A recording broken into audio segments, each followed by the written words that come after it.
വിജയേട്ടാ നമസ്കാരം. നമസ്കാരം. വിജയേട്ടാ, CJP അഥവാ പാറ്റ പാർട്ടിയുടെ ഒരു ക്യാമ്പയിൻ അവർ സ്റ്റാർട്ട് ചെയ്തിരിക്കുകയാണ്. സ്കൂൾ ടീ കരോ എന്ന് പറഞ്ഞാണ് ആ ക്യാമ്പയിൻ സ്റ്റാർട്ട് ചെയ്തിരിക്കുന്നത്.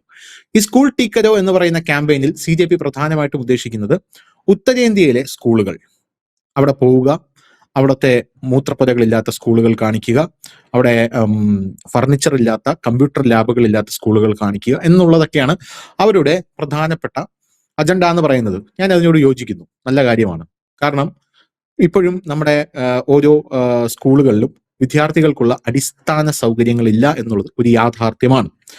പക്ഷേ CJPയുടെ ഉദ്ദേശം എന്ന് പറയുന്നത് അത്ര നിഷ്കളങ്കമല്ല എന്നുള്ളതാണ്. ഞാൻ ഈ പോയിന്റ്ലി ഈ ഒരു ആശയത്തോട് ഞാൻ യോജിക്കുന്നു എങ്കിലും ഇവരുടെ ഉദ്ദേശം അതാണ് എന്നെ പ്രധാനമായിട്ടും ഒരു സംശയത്തിലേക്ക് നയിക്കുന്നത്. കാരണം ഈ CJPക്ക് അവർക്ക് സംഘടനാ ഭാരവാഹികളും കാര്യങ്ങളൊക്കെ ഉണ്ട്. അഭിജിത്ത് അവർ പറഞ്ഞിരിക്കുന്നത് നിങ്ങൾ ജനിച്ചു വളർന്ന സംസ്ഥാനങ്ങളിലേക്ക് പോകൂ, നിങ്ങൾ ജനിച്ചു വളർന്ന സംസ്ഥാനങ്ങളിലേക്ക് പോയി അവിടെയുള്ള സ്കൂളുകൾ നിങ്ങൾ അവിടെ പോയി നിങ്ങൾ ഓഡിറ്റ് നടത്തൂ എന്നാണ് അവർ പറഞ്ഞിരിക്കുന്നത്. അപ്പോൾ അങ്ങനെയുള്ള ഒരു സാഹചര്യത്തിൽ അഭിജിത്ത് ദീപ്കെ മഹാരാഷ്ട്രക്കാരനാണ്. മഹാരാഷ്ട്രയിൽ അയാൾ പോയിട്ടുണ്ട്. മഹാരാഷ്ട്രയിലെ ഓരോ സ്കൂളുകളും അയാൾ വലിയ മീഡിയ ടീമോടുകൂടി കയറുന്നു എന്നാണ് പല മാധ്യമങ്ങളും റിപ്പോർട്ട് ചെയ്യുന്നത്. പക്ഷെ അതിനൊന്നും റീച്ചില്ല കേട്ടോ. ഇന്ന് രാവിലെ ടൈംസ് ഓഫ് ഇന്ത്യ ആ ഒരു വാർത്ത കൊടുത്തിരിക്കുന്നത് തന്നെ അതൊക്കെ എനിക്ക് ഇഷ്ടപ്പെട്ടു. കാരണം അഭിജിത്ത് ദീപ്കയുടെ ഒരു സ്കൂളിൽ പോയി പുള്ളിക്കാരൻ, ഒരു വില്ലേജിൽ ഉള്ള ഒരു സ്കൂളാണ്, പുള്ളിക്കാരൻ ഒരു അവിടെ കമ്പ്യൂട്ടർ ഇല്ല എന്ന് റിപ്പോർട്ട് ചെയ്ത് കഴിഞ്ഞ ശേഷം അവിടെ കമ്പ്യൂട്ടർ എത്തി എന്നുള്ളൊരു വാർത്ത ഉണ്ടായിരുന്നു. പക്ഷെ അതിന് റീച്ചില്ല. ഇന്നലെ ഇട്ട വാർത്തയാണ്, 2000 ലൈക്കുകൾ മാത്രമേ അതിനുള്ളൂ. അതിനോടൊക്കെ ഞാൻ യോജിക്കുന്നു, എനിക്ക് യോജിപ്പാണ്, നല്ല കാര്യം തന്നെയാണ്. അയാൾ അങ്ങനെ മഹാരാഷ്ട്രയിൽ വന്ന്, മഹാരാഷ്ട്രയിൽ BJP ആണ് ഭരിക്കുന്നത്. വെസ്റ്റ് ബംഗാളിൽ അശുതോഷ് രംഗ പോയി, അയാളുടെ സംസ്ഥാനം വെസ്റ്റ് ബംഗാളാണ്. അവിടെ പോയിട്ട് അയാള് വലിയ രീതിയിൽ ഇത്തരത്തിലുള്ള പ്രവർത്തനങ്ങൾ നടത്തുന്നുണ്ട്. പക്ഷെ അയാൾ ഭീഷണി നേരിടുന്നുണ്ട് എന്ന് അയാൾ തന്നെ പറയുന്നുണ്ട്. അതൊക്കെ അവിടെ നിന്നോട്ടെ. പക്ഷേ ഈ കർണാടക കോൺഗ്രസ് ആണ് ഭരിക്കുന്നത്. അവിടെയും ഉണ്ട് ഇവർക്ക് സംഘടനാ ഭാരവാഹികൾ, അങ്ങോട്ടേക്ക് അവർ പോയിട്ടില്ല. കേരളത്തിൽ CJP പ്രവർത്തകരുണ്ട്. നമ്മൾ ഈ സോഷ്യൽ മീഡിയയിലൊക്കെ കാണാമല്ലോ, ഈ സമനില തെറ്റിയവന്മാരെ പോലെ വന്നിരിക്കുന്ന കുറെ അവന്മാരുണ്ട്. അവന്മാരൊക്കെ കമ്മികളായിരുന്നു, ഇപ്പൊ CJP പ്രവർത്തകനാണ്. ഈ തലയിൽ ഹെഡ്ഫോൺ ഒക്കെ വെച്ചുകൊണ്ട്, അവന്റെ പേര് എനിക്കറിയില്ല, ഒരുത്തം വന്നിരിക്കും. ഈ പറയുന്ന കാര്യങ്ങളൊക്കെ കാണുമ്പോൾ എനിക്ക് പച്ചക്കുതിര ദിലീപിനെ പോലെ തോന്നും. അപ്പൊ അങ്ങനെ ഒരുത്തൻ വന്നിരിക്കുന്നുണ്ട്. അപ്പോ അവൻ CJP ആണ്. പക്ഷെ അവൻ കേരളത്തിലെ സ്കൂളുകളൊന്നും ഓഡിറ്റ് നടത്തുന്നത് കാണുന്നില്ല. അതുകൊണ്ടാണ് ഞാൻ ഇന്ന് രാവിലെ ബിജുചേട്ടനെ വിളിച്ചപ്പോൾ ചോദിച്ചത്, ചേട്ടാ നമുക്കിറങ്ങിയാലോ, നമുക്കൊരു എന്താ പറയുക, ഒരു മൊബൈലുമായിട്ട് നമ്മൾ ഒരു സ്കൂളിൽ പോകുന്നു, ഒരു ഗവൺമെന്റ് സ്കൂളിൽ, അവിടുത്തെ മൂത്രപ്പുര കാണിക്കുന്നു. സ്വാഭാവികമായിട്ടും മൂത്രപ്പുരയിൽ നമുക്ക് എന്താ കാണാൻ സാധിക്കുക? വൃത്തിഹീനമായിട്ടുള്ള മൂത്രപ്പുരയായിരിക്കുമല്ലോ നമുക്ക് അവിടെ കാണാൻ സാധിക്കുക. എന്നിട്ട് നമ്മൾ പറയുന്നു, ഇതാ വൃത്തിഹീനമായിട്ടുള്ള ഈ മൂത്രപ്പുരയിലാണോ കുട്ടികൾ മൂത്രമൊഴിക്കുന്നത്, അവർക്ക് അസുഖം വരില്ലേ എന്ന് ചോദിച്ച് നമുക്കൊരു റീൽ ഇട്ടാലോ എന്ന് ഞാൻ ഇന്ന് രാവിലെ ചോദിച്ചത് അതുകൊണ്ടാണ്. അല്ലെങ്കിൽ സ്കൂളിൽ കഞ്ഞിപ്പുരയിൽ നമ്മൾ പോകുന്നു, കഞ്ഞിപ്പുരയിൽ സ്വാഭാവികമായിട്ടും പോകുമ്പം വൃത്തിഹീനമായിട്ടുള്ള അന്തരീക്ഷം, പൂച്ച നടക്കുന്നു, പിന്നെ എലികൾ ഓടുന്നു, അങ്ങനെയുള്ള 2 വിഷ്വൽസ് നമ്മൾ കിട്ടിയാൽ മതി. ഈ കലോത്സവത്തിന്റെ വേദിയിൽ ഈ മാധ്യമ പ്രവർത്തകർ പോകുമ്പോൾ പോലും നമ്മൾ കാണുന്ന സാധനമാണ്. അത് നമ്മൾ ഫോട്ടോ എടുക്കുന്നു, ഫോട്ടോ എടുത്തിട്ട് നമ്മൾ ഇതാ റീലാക്കി ഇടുന്നു. എന്നിട്ട് നമ്മൾ ചോദിക്കുന്നു, ഇതാണോ, ഈ ഭക്ഷണമാണോ, ഈ അന്തരീക്ഷത്തിൽ കുക്ക് ചെയ്ത ഭക്ഷണമാണോ വിദ്യാർത്ഥികൾ കൊടുക്കുന്നു എന്ന് നമുക്ക് എടുത്തു കഴിഞ്ഞാൽ നമുക്ക് ഒരു ഇതായിരിക്കില്ല എന്ന് ചോദിച്ചപ്പോൾ ബിജുചേട്ടൻ എനിക്ക് തിരിച്ചു തന്ന മറുപടി വളരെ രസകരമായിരുന്നു.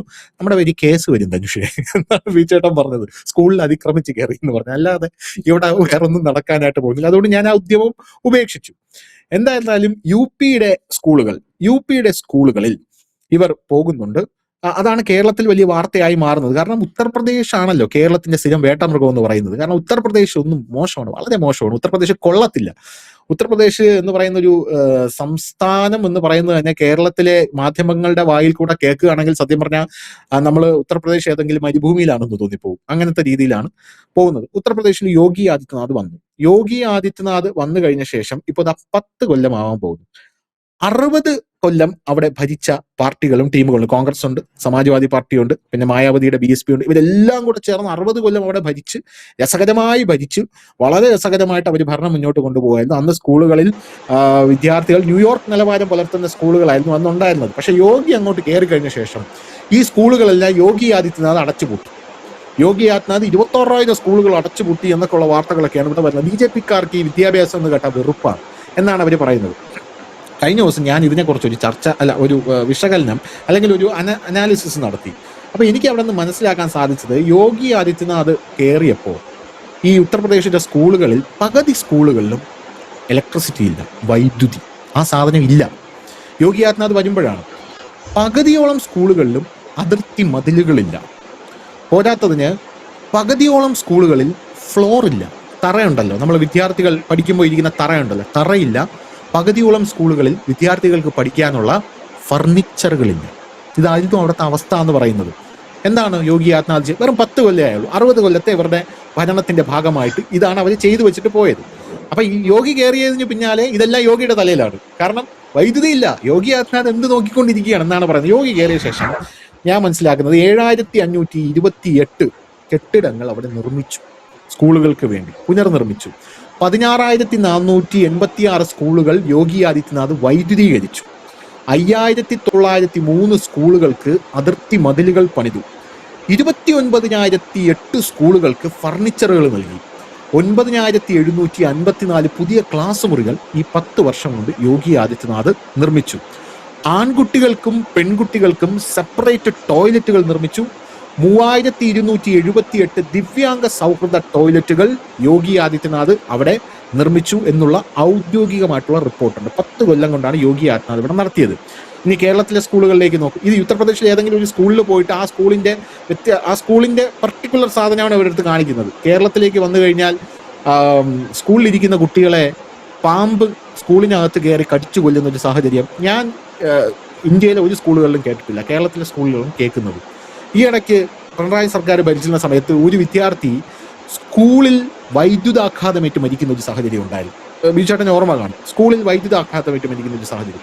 അപ്പൊ അങ്ങനെ ഉണ്ടായിരുന്നു. അങ്ങനെയൊക്കെ നമ്മുടെ കേരളത്തിൽ നിന്ന് റിപ്പോർട്ട് ചെയ്യുന്നുണ്ട്. അപ്പോൾ ഈ ഉത്തർപ്രദേശിലെ സ്കൂളുകൾ മാത്രം ഇങ്ങനെ ടാർഗറ്റ് ചെയ്യപ്പെടുന്നതിന്റെ ഉദ്ദേശ ലക്ഷ്യം എന്താണ്? ഇത് പറഞ്ഞത് ആ വാർത്തകളിൽ പകുതി സത്യമുണ്ട്.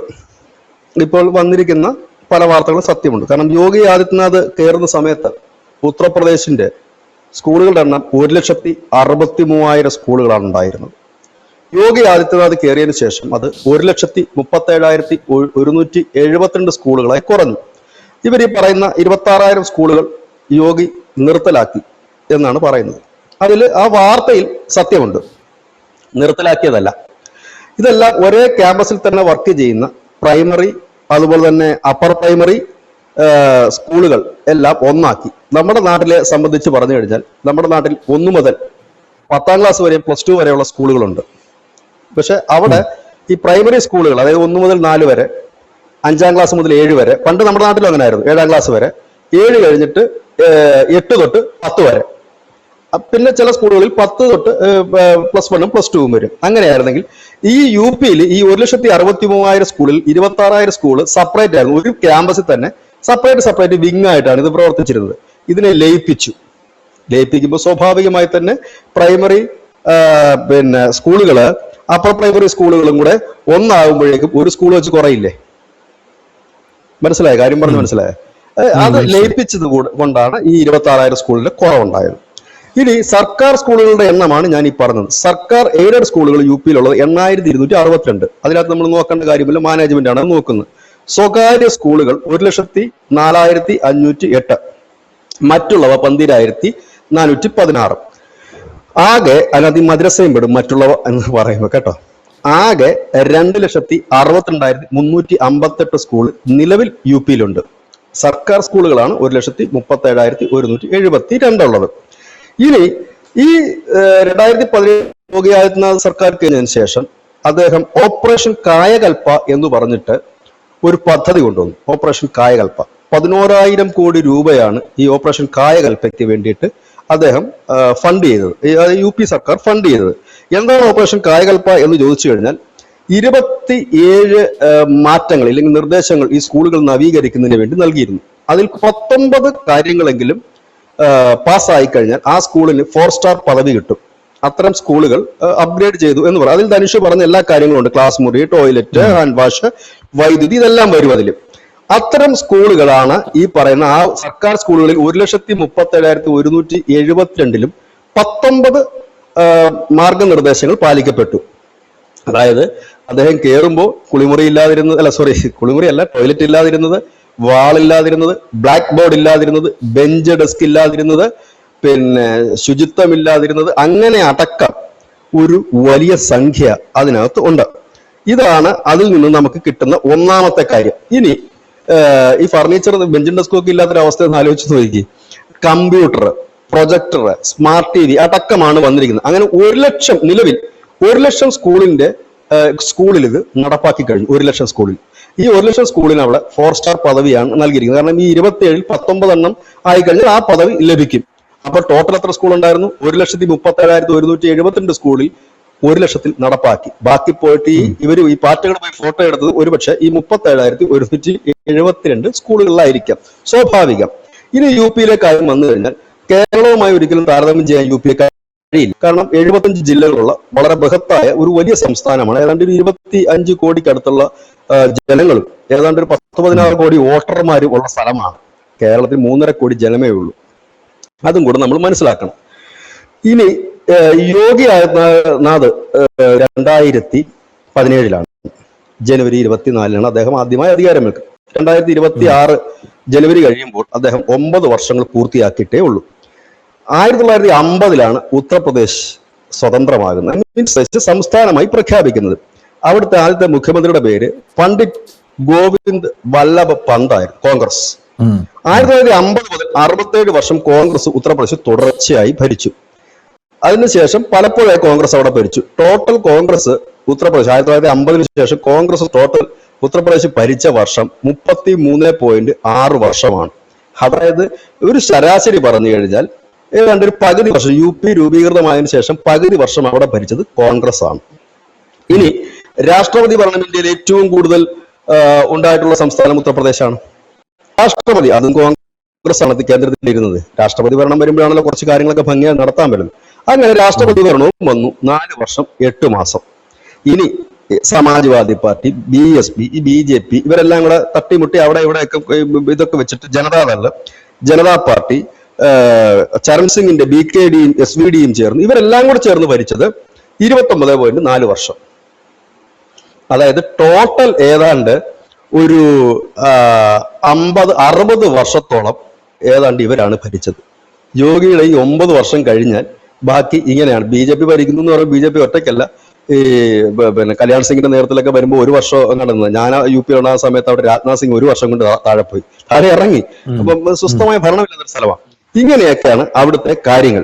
ഇതാണ് അവിടുത്തെ ഒരു ശരാശരി നമുക്ക് കാണുന്നത്. അപ്പൊ എന്തുകൊണ്ടാണ് ഈ 60 വർഷമായിട്ടും കോൺഗ്രസ് 34 വർഷം ഭരിച്ചു, പ്രതിപക്ഷ പാർട്ടികളെല്ലാം കൂടി 29.4 വർഷം ഭരിച്ചു? അതായത് ഏകദേശം 60 വർഷം ഭരിച്ചിട്ടും ഇവർക്ക് എന്ത് ചെയ്ത് നടപ്പാക്കാൻ കഴിഞ്ഞില്ല എന്നൊരു ചോദ്യം ചോദിക്കാം. ഈ 9 വർഷം കൊണ്ട് യോഗി എന്ത് ചെയ്തു എന്ന് ചോദിച്ചു കഴിഞ്ഞാൽ ഈ 1,37,000 സ്കൂളിൽ 1 ലക്ഷം സ്കൂളിനെയും 4 സ്റ്റാർ റേറ്റിംഗിലേക്ക് ചുരുങ്ങിയ സമയം കൊണ്ട് അദ്ദേഹത്തിന് എത്തിക്കാൻ കഴിഞ്ഞു എന്നുള്ളതാണ് ഏറ്റവും വലിയ ഒരു പ്രത്യേകത. അതുമാത്രവുമല്ല, ഉത്തർപ്രദേശിലെ പകുതി സ്കൂളുകൾ, അതായത് 52.3% സർക്കാർ സ്കൂളുകളാണ് എന്നുകൂടി നമ്മൾ ഇതിനകത്ത് അറിയേണ്ടതായിട്ടുണ്ട്. ഏതായാലും UP കുറിച്ച് തള്ളുമ്പോൾ നമ്മൾ കാര്യങ്ങൾ മനസ്സിലാക്കിയിട്ട് വേണം പറയാനായിട്ട്. നമുക്ക് ചുമ്മാ യോഗിയെ ചീത്ത വിളിക്കുന്നതുകൊണ്ട് തെറ്റൊന്നുമില്ല, UP കളിയാക്കുന്നുണ്ടും തെറ്റൊന്നുമില്ല. പക്ഷെ ആ ബൃഹത്തായ സംസ്ഥാനത്ത് എന്തുകൊണ്ടാണ് ഇത് സംഭവിച്ചത് എന്നുള്ളതിന്റെ വ്യക്തമായ കണക്കാണ്. അതായത് ഈ കണക്ക് നിങ്ങൾക്ക് എവിടെ വേണമെങ്കിൽ സെർച്ച് ചെയ്യാം, എവിടെ വേണമെങ്കിൽ ഈ വീഡിയോ എടുത്തിട്ട് നിങ്ങൾക്ക് ഫാക്ട് ചെക്ക് ചെയ്യാവുന്നതാണ്. ഈ പറയുന്നതിൽ എന്തെങ്കിലും തരത്തിലുള്ള തെറ്റുകൾ ഉണ്ടോ എന്നുള്ളത്. ചിലപ്പോൾ 1-2 സംഖ്യകളിൽ ഒരു ചെറിയ വ്യത്യാസം വരാം എന്നുള്ളതല്ലാതെ ഈ കണക്കിൽ ഒരു വ്യത്യാസവും വരുന്നില്ല. ഇതാണ് കണക്ക്, ഇതാണ് കാര്യങ്ങൾ. അതായത് ഇതിനു മുമ്പ് അവിടെ ചെയ്തുകൊണ്ടിരുന്നൊരു പണി കൂടെ പറഞ്ഞുതരാം. എന്തുകൊണ്ടാണ് ഇത്രയും സ്കൂളുകൾ കൂടിയത്? ഏതാണ്ട് 1,63,000 സ്കൂളുകൾ എന്തുകൊണ്ട് കൂടി എന്ന് ചോദിച്ചു കഴിഞ്ഞാൽ ഈ പ്രൈമറി സ്കൂൾ സ്ഥാപിക്കും. ഇഷ്ടക്കാരും സ്വന്തക്കാരും ടീച്ചർമാര്, ആയമാര്, ഇല്ലെങ്കിൽ മറ്റെന്തെങ്കിലും വകുപ്പിൽ പൈസ മേടിക്കാതെയോ നിൽക്കും. പിന്നെ പലരുടെയും സ്വകാര്യ സ്കൂളുകളുണ്ട്. പല ഗുണ്ടകൾക്ക് വരെ സ്വകാര്യ സ്കൂളും കോളേജും ഉണ്ട്. അതിനകത്തൊരു ഗുണ്ടയുടെ സ്കൂളാണ്, കോളേജിലാണ് ഇപ്പൊ ഇന്ന് ED റെയ്ഡ് നടക്കുന്നത്. മറ്റൊരു ഗുണ്ടയുടെ കോളേജ് ഇടിച്ചു നിരത്തി കളഞ്ഞു യോഗി ആദിത്യനാഥ്. ഇനി പിള്ളേർക്ക് കളിസ്ഥലമില്ലായിരുന്നു. ഈ കളിസ്ഥലത്തിന്റെ വാർത്ത മുമ്പ് നമ്മൾ കൊടുത്തിട്ടുണ്ട്. അതായത് ഈ യോഗി ആദിത്യനാഥ് ഗുണ്ടകളുടെ മറ്റും സ്ഥലം വാങ്ങി എടുത്തിട്ട് ആ സ്കൂളുകളിലെ കുട്ടികൾക്ക് കളിക്കാൻ ആ ഗ്രൗണ്ട് വിട്ടുകൊടുക്കുമായിരുന്നു. ആ സ്ഥലം പിടിച്ചെടുത്തിട്ട് ഗുണ്ടകളുടെ കയ്യിൽ നിന്ന്, മാഫിയകളുടെ കയ്യിൽ നിന്ന്. ഇനി പല സ്കൂളുകളിലും മൈക്കില്ലായിരുന്നു. ഈ മൈക്കായിരുന്നു ഈ അനധികൃതമായി ശബ്ദമലിനീകരണം നടത്തുന്ന പള്ളികളിലെയും അമ്പലങ്ങളിലെയും മറ്റു ദേവാലയങ്ങളിലെ മൈക്കുകൾ കട്ട് ചെയ്തെടുത്തിട്ട് 2700 കോളാമ്പികളാണ് സ്കൂളുകൾക്ക് അദ്ദേഹം കൊടുത്തത്. ഈ അസംബ്ലിയൊക്കെ നടക്കുമ്പോൾ ഈ പിള്ളേർക്ക് മൈക്ക് വേണം, ഇങ്ങനെയുള്ള കാര്യങ്ങൾ കൊടുത്തത്. അപ്പൊ സമഗ്രമായി തന്നെ ഈ 9 വർഷം കൊണ്ട് വലിയ മുന്നേറ്റം വിദ്യാഭ്യാസ മേഖല UPയിൽ കൊണ്ടുവരാൻ യോഗിക്ക് കഴിഞ്ഞു. നമ്മൾ ഒരാളെ താരതമ്യം ചെയ്യുമ്പോൾ ഇവിടെ കേരളത്തിൽ അങ്ങനെയാണല്ലോ, പിണറായി ഉണ്ടായിരുന്നെങ്കിൽ എന്ന് സഖാക്കൾ പോസ്റ്റ് ഇടും.